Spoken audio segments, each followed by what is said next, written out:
Hello everyone, कैसे हैं आप लोग। बिजनेस स्टडीज क्लास 11th में एक बार फिर से आप लोगों का स्वागत है। और बड़े बिजनेस स्टडीज में आज हम एक नया चैप्टर स्टार्ट करने जा रहे हैं, जिस चैप्टर का नाम है हमारा सोर्स ऑफ बिजनेस फाइनेंस। ठीक है, इस चैप्टर के बारे में आपने स्कूल में भी काफी कुछ सुना होगा या अपनी सेल्फ स्टडी करने की भी कोशिश की होगी। सोर्स ऑफ बिजनेस फाइनेंस यानी कि बिजनेस में हमें जो पैसा चाहिए, जो फाइनेंस चाहिए, उसका सोर्स क्या है, वो हमारे पास कहाँ से आएगा। तो सबसे पहले तो इस चैप्टर को पढ़ने से पहले आपको अपने दिमाग में एक बात क्लियर करनी है कि हम इस चैप्टर के अंदर जो सोर्स ऑफ फाइनेंस की बात कर रहे हैं वो किसी कंपनी के पॉइंट ऑफ व्यू से करेंगे कि जब एक कंपनी पब्लिक लिमिटेड या प्राइवेट लिमिटेड होती है तो उसके पास सोर्स ऑफ फाइनेंस कहाँ से आता है। अगर आप अपने दिमाग में ये बात रखेंगे कि सोर्स ऑफ फाइनेंस हमें कंपनी के पॉइंट ऑफ व्यू से पढ़ना है तो आपको ये चैप्टर थोड़ा आसान लगेगा पढ़ने में। ऑल्दो मैं आपको इस चैप्टर को बहुत ही सिंपल तरीके से और जैसे जैसे आपके एग्जाम में क्वेश्चंस आते हैं उसके पॉइंट ऑफ व्यू से मैं आपको इसे पढ़ाने की कोशिश करूंगा। मुझे उम्मीद है कि आपको इस चैप्टर को सिंपल तरीके से समझने में हेल्प मिलेगी। ठीक है, तो चलिए आते हैं आज की क्लास पर। ठीक, अगर आप में से कुछ बच्चे हमारे चैनल पर न्यू हैं तो प्लीज़ चैनल को सब्सक्राइब कीजिए ताकि आपको जो हमारी लेटेस्ट क्लासेस हैं, और ये जो क्लासेस हैं ये आपके हमेशा काम आने वाली हैं। आप क्लास 11th में भी इनका यूज़ करेंगे, आगे जब आप ग्रेजुएशन में जाएंगे ये तब दोबारा रिपीट होंगी ये सब चीज़ें, तब भी आपके बहुत काम आएंगी। कोई कॉम्पिटिटिव एग्जाम आप पढ़ते हैं तब दोबारा काम आएंगी, तो ये हमेशा काम आने वाली चीज़ें, इन्हें आप टाइम टू टाइम रिवाइज करते रहेंगे तो आपके बेसिक कॉन्सेप्ट्स बहुत अच्छे हो जाएंगे। ठीक है, चलिए तो आज हम बात करते हैं कि हम सोर्स ऑफ बिजनेस फाइनेंस की बात करें। तो जैसा कि आप लोग अगर हमारी पिछली क्लासेस देख चुके तो आपको मालूम होगा कि मैं हर चैप्टर की स्टार्टिंग में सबसे पहले जो हमारा करिकुलम होता है, जो हमारा सिलेबस होता है क्लास 11th का, वो मैं आपको दिखाता हूँ कि आप उसको समझ पाएँ कि क्या क्या है। तो ये हमारा करिकुलम है जिसको हमें पढ़ना है, ये हमारा सिलेबस है कि क्या क्या हम इसके अंदर पढ़ेंगे। और ये सिलेबस जो सीबीएसई वाले स्टूडेंट्स हैं वो cbseacademics.nic.in से भी डाउनलोड कर सकते हैं। ठीक है, तो चलिए आते हैं आज की हम क्लास पर। सबसे पहले हम बात करते हैं कि बिजनेस फाइनेंस क्या है। तो एक बड़ी सिंपल बात है और ये आप भी समझते हैं कि चाहे कोई बिजनेस छोटा हो या बड़ा हो, whether we are talking about a small business, a sole proprietor और अ पार्टनरशिप और अ जॉइंट वेंचर और अ कंपनी, कोई भी इंस्टीट्यूशन, कोई भी कंपनी, कोई भी बिजनेस बिना पैसे के नहीं चल सकता। तो बिजनेस फाइनेंस का मतलब है money required to run the business. Business को चलाने के लिए जो हमें पैसा चाहिए उसको हम बोलते हैं बिजनेस फाइनेंस। ठीक है, तो चलिए देखते हैं क्या लिखा है यहाँ पर, क्योंकि एग्जाम में हमें एक डेफिनेशन भी जरूर कोट करनी होती है अगर बाई चांस कभी आ जाए। तो money required to run the various activities of the business, तो उसको हम बोलते हैं बिजनेस फाइनेंस। तो financial requirement can be classified as, अब हम क्या करते हैं, देखो हमें पैसा तो चाहिए, तो हमारा सिलेबस ये कहता है कि जो हमारी पैसे की रिक्वायरमेंट होती है उसको हम दो पार्ट में डिवाइड करते हैं। अगर आप भी अपना एक बिजनेस स्टार्ट करें, फॉर एग्जांपल आप अपने फादर से बोलें कि भाई आपको एक बिजनेस शुरू करना है, तो आपको सबसे पहले देखना होगा कि मेरे बिजनेस को सेटअप करने के लिए मुझे बिल्डिंग, प्लांट, मशीनरी, फर्नीचर, इन सब में कितना पैसा इन्वेस्ट करना होगा। तो उसको तो हम नाम देते हैं फिक्स्ड कैपिटल रिक्वायरमेंट। तो फिक्स्ड कैपिटल रिक्वायरमेंट वो होती हैं जो हम बिजनेस में इन्वेस्ट कर देते हैं लॉन्ग टर्म के लिए। फॉर एग्जाम्पल आपने बिल्डिंग खरीद ली, आपने लैंड परचेज की, आपने मशीनरी परचेज की, आपने फर्नीचर परचेज किया, ये लॉन्ग टर्म तक के लिए आपका पैसा जो है उस बिजनेस के अंदर इन्वेस्ट हो गया, तो that will be called as fixed capital requirement. और जो पैसा हमें बिजनेस की डे टू डे एक्टिविटीज को चलाने के लिए चाहिए, जैसे कि मुझे रॉ मटेरियल खरीदना है, या मुझे अपने स्टाफ को सैलरी देनी है, मुझे अपने रनिंग एक्सपेंसेस करने हैं, सैलरी पे करनी है, इलेक्ट्रिसिटी बिल पे करना है, तो इन सब एक्सपेंसेस के लिए जो हमें पैसे चाहिए उनको हम बोलते हैं यहाँ पर वर्किंग कैपिटल रिक्वायरमेंट। तो ये वर्ड आपके क्लास 12th में बहुत काम आएंगे। क्लास 12th में जब आप अकाउंट्स पढ़ेंगे, बिजनेस स्टडीज पढ़ेंगे, तो ये बड़े बेसिक कॉन्सेप्ट हैं कि अगर किसी को नहीं पता तो उसको सोचते हैं कि भाई अरे इसको तो बिल्कुल कुछ पता ही नहीं है भाई बिजनेस के बारे में। तो फिक्स्ड कैपिटल का मतलब जो आप फिक्स्ड एसेट्स के अंदर इन्वेस्ट करते हैं, that is called fixed capital requirement. और जो आप अपने डे टू डे एक्सपेंसेस के लिए पैसे लेते हैं उनको हम बोलते हैं working capital requirement. I hope it is clear to you. तो यहाँ पर लिखा है फिक्स्ड कैपिटल रिक्वायरमेंट क्या होती है, तो देखते हैं। The in order to start the business funds are required to purchase fixed assets. आपको फिक्स्ड एसेट्स खरीदने के लिए पैसा चाहिए, like land and building, plant, machine, furniture etcetera. तो इसको हम बोलते हैं फिक्स्ड कैपिटल। क्लियर। उसके बाद आता है हमारा वर्किंग कैपिटल रिक्वायरमेंट। तो अब चाहे बिजनेस बड़ा हो या छोटा हो, तो हमें अपने डे टू डे ऑपरेशंस के लिए, जो हमारे डे टू डे काम है उनको करने के लिए हमें जो पैसा चाहिए होता है, this is known as working capital of an enterprise. ठीक है।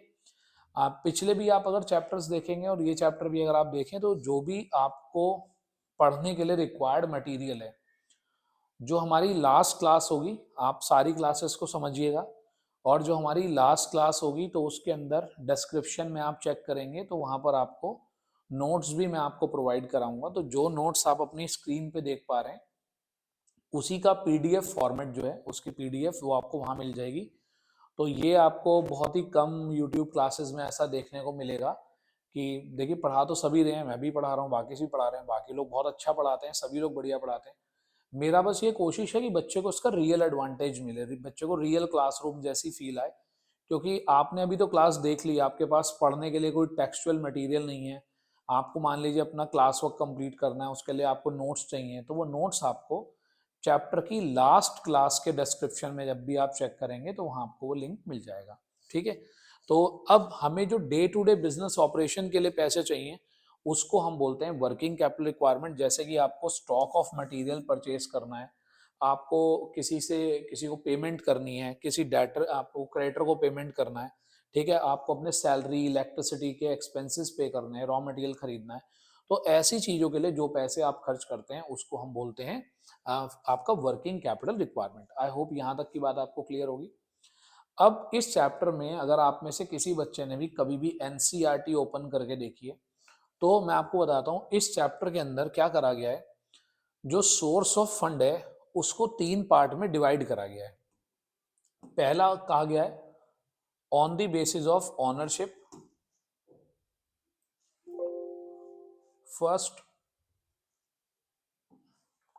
फर्स्ट आपका क्या गया है, on the basis of ownership. और ऑनरशिप के बेसिस पर हम सबसे पहले इसको बोलते हैं कि अगर हम देखें कि ऑनर कौन होते हैं, तो ऑनर एक तो on the base of period अगर हम बात करें पहले, तो long term, short term. Ownership के बेस पर बात करें तो मालिक का पैसा और उधार लिया गया पैसा। उसके बाद अगर हम सोर्स की बात करें तो इंटरनल सोर्स, एक्सटर्नल सोर्स। मैं आगे चलकर आपको इन सबके बीच में डिफरेंस भी बताऊंगा।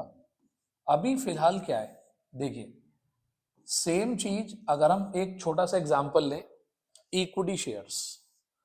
तो इक्विटी शेयर्स लॉन्ग टर्म होते हैं, इक्विटी शेयर्स ऑनर्स फंड होते हैं, और इक्विटी शेयर्स ही आपका इंटरनल सोर्स भी होते हैं। मतलब इक्विटी इन तीनों में रिपीट कर रहा है, ऐसे ही बाकी सोर्सेज भी तीनों में रिपीट करते हैं। It is just a classification. तो बात यह है कि हमें इसके अंदर पहले बहुत सारे सोर्स पढ़ लेने हैं कि भाई इक्विटी शेयर्स क्या होता है, प्रेफरेंस शेयर्स क्या होता है, रिटेन अर्निंग क्या होती है, डिबेंचर्स क्या होते हैं।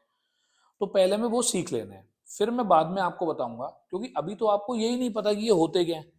तो मैं आपको ये बताकर क्या करूं कि भाई ये ऑनर होता है, ये बोरोड होता है। तो पहले आपको क्या करना है, सारे सोर्सेस पढ़ने हैं। अब अगर मैं इस चैप्टर की बात करूं, तो इस चैप्टर में कंप्लीटली अगर हम बात करें तो देयर आर 11 सोर्सेज। 11 सोर्स हैं पैसे के, कि हमारे पास पैसा कहां कहां से आ सकता है। बाद में इन्हीं में से कुछ बोरोड फंड का पार्ट होंगे, कुछ ऑनर फंड का पार्ट होंगे, कुछ इंटरनल सोर्सेस का पार्ट होंगे, कुछ एक्सटर्नल का पार्ट होंगे। तो यही सब डिवाइड हो जाएंगे। ऑल्दो इनमें से काफी सारे हमारे लेटेस्ट एनसीईआरटी सिलेबस में है भी नहीं, सीबीएसई सिलेबस में नहीं है, लेकिन फिर भी ये 11 है टोटल। तो मैं आपको ये 11 के 11 समझाऊंगा एज पर द सिलेबस या एज पर दी क्लास। क्योंकि 11th क्लास में होता है बहुत सारी बात, बहुत सारे सिलेबस के चैप्टर कम करा देते हैं टीचर, टॉपिक कम करा देते हैं। तो मैं आपको ये 11 के 11 पढ़ाऊंगा, लेकिन आप देखिएगा आपको जो भी सुटेबल हो आप उसकी क्लास अटेंड कर लीजिएगा। पहले वो चीजें कराऊंगा जो मस्ट हैं, जो आती ही आती हैं, जो कभी सिलेबस से आउट ही नहीं हो सकती। तो देखिए, ये 11 सोर्सेज होते हैं हमारे पास preference shares, equity, retain earning, debentures, loan from the financial institutions and bank, trade credit, public deposit, inter corporate deposit, factoring, lease financing और कॉमर्शियल पेपर। इन्हें मैंने प्रायोरिटी के ऑर्डर में लगाया, प्रायोरिटी के ऑर्डर में, क्योंकि प्रेफरेंस और इक्विटी कभी सिलेबस से आउट नहीं हो सकते, रिटेन अर्निंग, डिबेंचर। अब फिलहाल की अगर मैं बात करूं तो these 3 topics are not in our class 11 CBSE syllabus. CBSE के सिलेबस में नहीं है, लेकिन आईसीएसई बोर्ड में, यूपी बोर्ड के सिलेबस में है, तो वो बच्चे पढ़ सकते हैं, ठीक है। और किसी को कॉम्पिटेटिव एग्जाम के पॉइंट ऑफ व्यू से पढ़ना हो तो भी उसको पढ़ लेना चाहिए। तो ये 11 सोर्सेज हम डिस्कस करेंगे, ठीक है। अब आज का जो हमारा पहला टारगेट है, वो सबसे पहले हमें पढ़ना है आज शेयर्स को, ठीक। शेयर्स क्या होते हैं, आपने सुना भी होगा बहुत, शेयर, शेयर मार्केट, ये होता क्या है। देखिए, कंपनी जब बनती है तो कंपनी में पैसे बहुत सारे लोग लगाते हैं, बहुत सारी पब्लिक उसके अंदर पैसा लगाती है, करेक्ट। तो पब्लिक जब पैसा इन्वेस्ट करती है, उसके बदले उसे एक यूनिट दी जाती है, कोई एक शेयर दिया जाता है, एक हिस्सा दिया जाता है। शेयर को हिंदी में क्या बोलते हैं, हिस्सा। तो उसे शेयर दिया जाता है। तो शेयर क्या होता है, शेयर किसी कंपनी की कैपिटल का सबसे छोटा पार्ट होता है। फॉर एग्जाम्पल कि मेरी कंपनी की कैपिटल 10 लाख रुपीज है, तो मैं इसे छोटे छोटे फ्रैक्शंस में डिवाइड कर लूंगा, हिस्सों में डिवाइड कर लूंगा। मान लेते हैं कि मैंने उस एक हिस्से की वैल्यू रखी 100 रुपए, तो इसका मतलब ये हुआ कि मेरे पास 100 रुपए वाले शेयर है, क्लियर।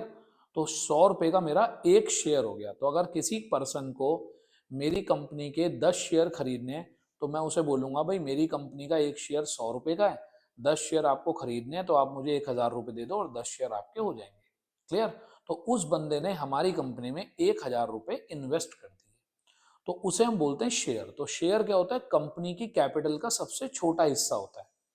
अब जो शेयर्स होते हैं वो 2 टाइप के होते हैं, एक होते हैं इक्विटी शेयर्स और एक होते हैं प्रेफरेंस शेयर्स, करेक्ट। अब आज हम पहले पढ़ेंगे प्रेफरेंस शेयर्स क्या होते हैं, ठीक है, क्योंकि जब तक हम प्रेफरेंस को नहीं समझेंगे तब तक हमें इक्विटी समझ में नहीं आएगा, क्लियर। आई होप यहां तक की बात क्लियर है।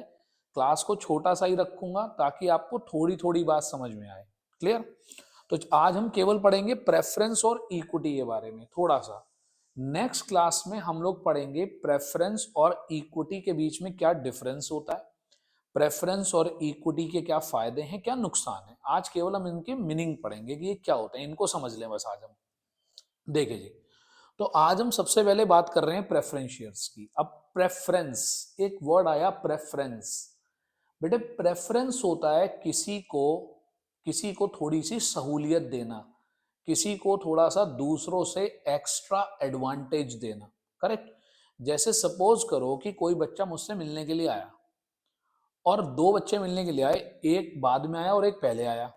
तो मैंने पहले वाले को तो बिठा दिया और जो बाद में आया था उसे बुला लिया। तो दूसरा बच्चा कह रहा है यार सर इसे बड़ी प्रेफरेंस देते हैं, सर इसे बड़ा पसंद करते हैं, सर इसे बहुत वैल्यू दे रहे हैं, सर इसे एक्स्ट्रा एडवांटेज दे रहे हैं। तो ये वर्ड होता है प्रेफरेंस, क्लियर। जिसको हम कुछ एक्स्ट्रा दे दें, कुछ एक्स्ट्रा राइट्स दे दें, तो वो हमारा बन जाता है प्रेफरेंस शेयर्स। तो प्रेफरेंस शेयर्स को कुछ एक्स्ट्रा राइट दिए जाते हैं, कुछ एक्स्ट्रा अधिकार दिए जाते हैं, इसीलिए इनको प्रेफरेंस शेयर्स कहते हैं। अब पढ़िएगा ध्यान से। The capital obtained by issue of preference share is known as share capital. Capital of a company divided into small units called shares. तो ये हमारा शेयर का मीनिंग हुआ। अब प्रेफरेंस शेयर्स क्या होते हैं, द प्रेफरेंस शेयर होल्डर, जिनके पास भी मेरे प्रेफरेंस शेयर्स होंगे। एक कंपनी में अपने प्रेफरेंस शेयर भी होते हैं, इक्विटी शेयर भी होते हैं। मान लीजिए मेरे लेफ्ट साइड पे जो बच्चे बैठे हैं, इन्होंने मेरी कंपनी के प्रेफरेंस शेयर्स खरीद लिए, तो अब क्या फायदा होगा इनको। प्रेफरेंस शेयर खरीदने के 2 फायदे होते हैं। पहली बात, देखिए ये कंपनी में पैसा इन्वेस्ट कर रहे हैं, तो बदले में कंपनी इनको भी कुछ देगी। तो कंपनी बदले में जो इनको प्रॉफिट का शेयर देती है उसको बोलते हैं डिविडेंड। क्या बोलते हैं, डिविडेंड। तो डिविडेंड क्या होता है, कंपनी के प्रॉफिट का वो हिस्सा जो कंपनी अपने शेयर होल्डर्स को देती है। तो मान लीजिए मेरे लेफ्ट साइड पे जो लोग बैठे हैं ये प्रेफरेंस शेयर होल्डर हैं। तो जब कंपनी अपने प्रॉफिट में से हिस्सा बांटने पर आएगी तो पहले हिस्सा किसको मिलेगा, प्रेफरेंस वालों को मिलेगा। दूसरा, इनको जो शेयर मिलेगा, इनको जो प्रॉफिट मिलेगा वो एक फिक्स रेट से मिलेगा, करेक्ट। इनको फिक्स रेट से उसको बोलते हैं डिविडेंड, तो इनको डिविडेंड मिलेगा फिक्स रेट से, ये मैं इनको पहली प्रेफरेंस दे रहा हूं। देखिए जी, तो पढ़ते हैं receiving the fix rate of dividend, तो डिविडेंड कैसा मिलता है इनको, इनको डिविडेंड मिलता है फिक्स रेट से, ये इनकी पहली प्रेफरेंस है। ठीक, out of the net profit of the company, पहली बात, before any dividend declare for the equity share holders, और दूसरी खास बात यह है कि बिफोर मिलता है, पहले मिलता है, किससे, इक्विटी वालों से। मान लीजिए मेरे लेफ्ट साइड पे प्रेफरेंस वाले बैठे, राइट साइड पे इक्विटी वाले बैठे, और मुझे प्रॉफिट हुआ, तो मैं पहले प्रॉफिट में से हिस्सा किसको दूंगा, प्रेफरेंस वालों को दूंगा, इक्विटी वालों को उनका हिस्सा बाद में मिलेगा। तो प्रेफरेंस वालों को पहला अधिकार ये मिलता है, राइट ये मिलता है, दे will get the dividend before the equity share holders and at a fix rate, उनकी रेट फिक्स होती है, क्लियर, कि 8% है तो 8%, 10 है तो 10, वो पहले ही उनका तय हो गया होगा। आगे देखें, रिसीविंग देयर कैपिटल, अब जब सपोज करिए कंपनी बंद हो जाती है, कंपनी बंद होने के बाद उनके पैसे वापस करने की बात आती है, तो इक्विटी वालों के पैसे बाद में मिलेंगे, प्रेफरेंस वालों के पैसे पहले वापस मिलेंगे। तो देखिए क्या कहता है यहां पर, receiving their capital after the claim of the companies creditor, मतलब क्रेडिटर तो वो लोग होते हैं जो हमें पैसा उधार दे रहे हैं या हमें उधार माल बेच रहे हैं, क्रेडिटर के बाद लेकिन इक्विटी वालों से पहले। ठीक है, तो eight the time of liquidation, तो इन्हें जब कंपनी बंद हो जाएगी, तो कंपनी बंद होने के बाद भी इन्हें जो इनका पैसा है वो इक्विटी वालों से पहले मिलेगा। आगे बढ़िएगा, तो ये हमारे हो गए प्रेफरेंस शेयर्स। तो प्रेफरेंस शेयर्स को के दो राइट्स हुए हमारे, पहला राइट हुआ दे will get the dividend before the equity share holders at a fix rate, and eight the time of liquidation of the company, liquidation word use कर सकते हैं आप, वाइंडिंग अप यूज कर सकते हैं, बंद होना कंपनी का, तो क्लोज वर्ड नहीं यूज करना, कभी भी क्लोज वर्ड सही नहीं माना जाता, लिक्विडेशन या वाइंडिंग अप, कंपनी के वाइंडिंग अप या लिक्विडेशन के टाइम पर दे विल गेट, दे मतलब preference share will get their amount before the equity shareholders. तो ये याद हो गया आपको कि प्रेफरेंस वालों के पास ये दो अधिकार होते हैं, उनको प्रॉफिट में से हिस्सा इक्विटी वालों से पहले मिलता है, फिक्स रेट से मिलता है, और लिक्विडेशन के टाइम पर उनका पैसा पहले वापस किया जाता है, इक्विटी वालों का पैसा बाद में। ये होते हैं प्रेफरेंस। अब प्रेफरेंस से बिल्कुल जो जस्ट अपोजिट बचे हमारे पास, वो होते हैं हमारे equity share capital, equity shares. तो इक्विटी शेयर क्या है, देखो इक्विटी वालों को हर चीज बाद में मिलेगी, प्रॉफिट का हिस्सा भी बाद में मिलेगा, इनके पैसे ही बाद में मिलेंगे। तो बेटे आप सोचो कंपनी का असली मालिक कौन होता है, असली मालिक वो होता है जिसे पैसे सबसे बाद में मिले। अगर आपके फादर आपके बिजनेस के ऑनर हैं, तो सबको देने के बाद ज्यादा बचे या कम बचे, वो किसको मिलता है, आपके फादर को मिलता है, करेक्ट। तो जो ऑनर होता है उसको सबसे लास्ट में, तो ये जो होते हैं, जो इक्विटी शेयर्स होते हैं, ये हमारे होते हैं रियल ऑनर्स, ये हमारे बिजनेस के असली मालिक होते हैं। तो equity share represent the ownership of a company and thus the capital raised by issue of share is known as ownership. अब जो हमारे इक्विटी शेयर होल्डर्स होते हैं ना, इक्विटी शेयर होल्डर्स के साथ दूसरी मेन बात यह है कि इन्हें फिक्स रेट से डिविडेंड नहीं मिलता। देखिए क्या लिखा है, do not gate, do not gate, क्योंकि फिक्स रेट से डिविडेंड किसको मिलता है, प्रेफरेंस वालों को, इक्विटी वालों को नहीं मिलता, ये तो मालिक हैं, इनको जो बच गया लास्ट में वो मिलेगा। तो fix rate of dividend but are paid on the basis of earning of the company. देखिए जैसे सपोज करिए कि एक कंपनी के पास 10 करोड़ रुपीस का प्रॉफिट है। अब कंपनी क्या करेगी, उस 10 करोड़ में से सपोज करिए कि हमारे पास 10 लाख रुपीस के प्रेफरेंस शेयर्स हैं और उनको 10% के रेट से देना है। तो 10 लाख का 10% हो गया 1 लाख रुपीस, तो 1 लाख रुपीस माइनस हो गया, बाकी जितना भी अमाउंट बचा that will be given to the equity shareholders. तो वो किसके लिए बचा, इक्विटी शेयर होल्डर्स के लिए बचा। ऑल्दो कंपनी अपना सारा पैसा नहीं बांटती है, लेकिन पहले प्रेफरेंस वालों को फिक्स रेट से डिविडेंड देकर साइड कर दिया जाएगा। बाकी जो प्रॉफिट बचेगा उसके ऊपर राइट किसका, हमारे हमारे इक्विटी वालों का राइट हो गया। क्लियर है? तो आई होप यहां तक की बात आपको क्लियर हो गई होगी। तो ये हमने देखा कि इक्विटी और प्रेफरेंस क्या होते हैं। तो अब आते हैं जरा, अब मैं आपको पहले कराता हूं, इनके मैरिट डीमेरिट बाद में कराऊंगा, पहले आपको कराता हूं इनका डिफरेंस, इक्विटी और प्रेफरेंस का डिफरेंस क्या होता है। तो देखिए, अब जो आप पेपर एग्जाम में बहुत आता है, this is a 4 mark question, तो 4 मार्क का क्वेश्चन है ये, इक्विटी और प्रेफरेंस का डिफरेंस। तो ऑनरशिप, तो equity are the real owners of the company. तो क्या लिखा है इक्विटी के बारे में कि जो हमारे इक्विटी शेयर होल्डर्स हैं, these are the real owners of the company. ठीक है? देखिए क्लास 11th में जब भी आप डिफरेंस लिखें तो बेसिस के साथ लिखें, तो ही आपको टीचर पूरे मार्क्स देंगे। Preference shareholder, they are not the real owners, ये असली मालिक नहीं होते। करेक्ट? ये तो बस ऐसे ही है जैसे बाकी लोग उधार देते हैं पैसे, ये भी उधार दे देते हैं। उसके बाद डिविडेंड, जो इक्विटी वाले हैं उनको प्रेफरेंस के बाद डिविडेंड मिलता है, आफ्टर दी प्रेफरेंस, और प्रेफरेंस वालों को preference gate the dividend before the equity. Clear? Voting, equity वालों को वोट देने का राइट होता है, क्योंकि आपको पता है कंपनी एक डेमोक्रेटिक ऑर्गेनाइजेशन है, वहां पर वोटिंग से काम होता है। तो they do not have the voting right, इनको वोट देने का राइट नहीं होता। रिडम्पशन, बेटे रिडम्पशन वर्ड 11th के बच्चों के लिए नया हो सकता है, इसका मतलब है रीपेमेंट। लेकिन प्लीज आप सब्सटीट्यूशन के चक्कर में ना लगे कि हम तो चलो रीपेमेंट याद कर लेंगे, नया वर्ड सीखो ना, रिडम्पशन। रिडम्पशन मतलब पैसा वापस करना। They are redeemable on the liquidation of the company, जब कंपनी बंद होगी इक्विटी वालों को पैसा तभी मिलता है। मालिक को पैसा कब मिलता है? जब कंपनी बंद हो जाती है। लेकिन जो आपके प्रेफरेंस शेयर हैं, अगर ये कंपनी बंद होने तक रहते हैं तब इन्हें वहां पैसा मिलता है। अदरवाइज ये एक फिक्स पीरियड के लिए होते हैं, जैसे 5 साल के प्रेफरेंस शेयर, 10 साल के प्रेफरेंस शेयर, इन्हें उस टाइम पीरियड के बाद इनका पैसा वापस कर दिया जाता है। तो they are redeemable as per the time period, time period के हिसाब से इनका पैसा वापस हो जाता है।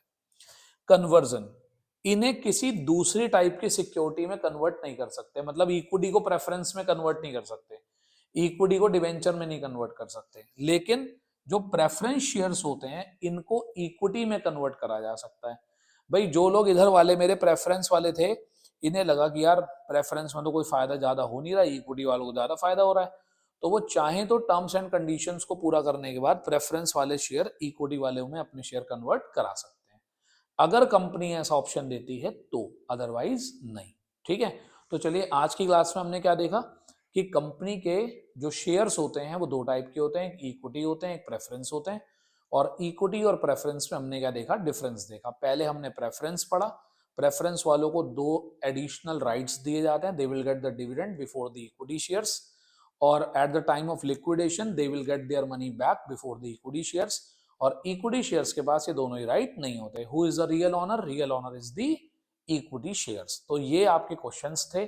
मुझे उम्मीद है जो मैंने आपको इक्विटी और प्रेफरेंस में पढ़ाया, इसी पर आपको आज की क्लास में 4 नंबर मिल सकते हैं।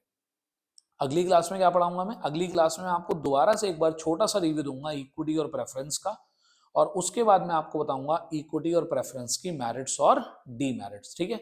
तो चलिए मिलेंगे नेक्स्ट क्लास में। Thank you, have a nice day.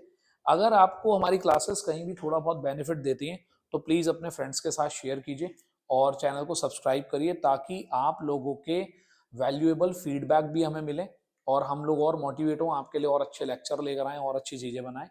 अभी हमने शुरुआत करी है क्लास 11th की बीएसटी से, धीरे धीरे हमारा प्लान है कि हम आपके लिए क्लास 11th की इकोनॉमिक्स भी लेकर आएंगे, क्लास 12th की इकोनॉमिक्स भी लाएंगे, क्लास 12th की बीएसटी भी लाएंगे, और बहुत सारे और अकाउंट्स के और ऐसी चीजें। देखिए अकाउंट्स को हम पूरा पढ़ाना बड़ा मुश्किल है ऑनलाइन, लेकिन फिर भी उसमें ऐसी बहुत सी चीजें होती हैं जो बच्चों को बहुत फायदा देती हैं, जो प्रैक्टिस करने में हेल्प करती हैं। एमसीक्यूज जो है बच्चों को बहुत नंबर दिलवाते हैं। अगर एक सब्जेक्ट में आप बात करें तो 20 नंबर के एमसीक्यू आते हैं। तो एमसीक्यू पे बहुत सारी क्लासेस लाने का प्लान है। तो आप लोग क्लासेस को सब्सक्राइब करिए ताकि आपके पास जो है टाइमली उनकी नोटिफिकेशन आए और आप लोगों को उसका एडवांटेज मिले। ठीक है? तो चलिए मिलेंगे नेक्स्ट क्लास में। Thank you, have a nice day.